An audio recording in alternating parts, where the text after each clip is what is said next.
De nombreux Belges jouent à la loterie nationale. Nous avons tous de grands projets. Si je gagne le loto, je profite de la vie, j'achète une nouvelle maison. Je distribue un petit peu aux personnes qui sont dans le besoin. Je fais le tour du monde en van avec toute ma famille. Je fais une belle surprise à ma femme. Mais saviez-vous qu'en jouant, vous soutenez plusieurs organisations, comme la Fondation Auschwitz? Alors, quel était le souci des SS à Auschwitz? Donc, dans un premier temps, c'est le Stammlager, donc le camp de base. Auschwitz I, donc celui avec l'inscription Arbeit macht frei, que tout le monde connaît au moins des livres ou de documentaires. On va prendre une petite pause de 10 minutes. Et donc toi, Frédéric, quel est ton rôle au sein de cette fondation Auschwitz? Alors, je suis le directeur de l'ASBL Mémoire d'Auschwitz. Et donc, nous sommes une équipe de 10 personnes qui travaillent au quotidien sur les questions de la Seconde Guerre mondiale, de la Shoah, dont les enseignants ou toute personne intéressée par cette thématique-là. En quoi vous les accompagnez? Alors, des enseignants qui veulent parler dans leur classe de la Shoah, de la Seconde Guerre mondiale ou de n'importe quel crime de masse du XXe siècle.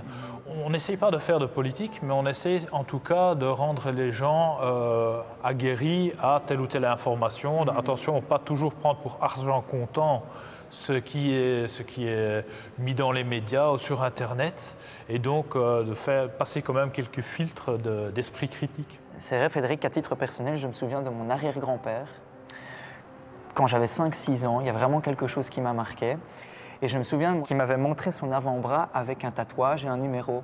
Tu penses que ça doit venir d'un camp de concentration? Alors, votre arrière-grand-père a été détenu à Auschwitz. Certains à Auschwitz, parce qu'il n'y avait qu'à Auschwitz où les numéros étaient tatoués sur la peau.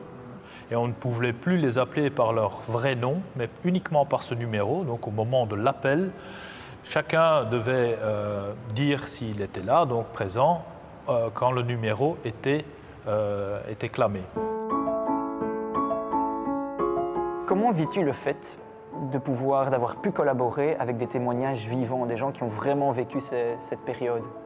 Alors c'est une expérience vraiment intense et importante, parce qu'on est vraiment dans ce moment de basculement dans l'histoire, parce que les rescapés de la Seconde Guerre mondiale et témoins de la Shoah sont en train de disparaître maintenant. Dans 5-10 ans, il n'y en aura quasiment plus qui pourront dire « j'ai vécu ».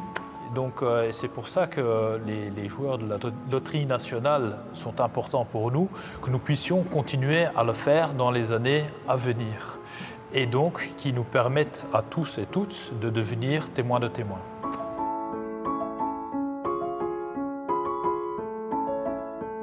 Voilà, nous allons terminer maintenant avec Birkenau, qui va avoir une technicité la plus poussée dans la Shoah, en tout cas pour ce qui est des grands crématoires et chambres.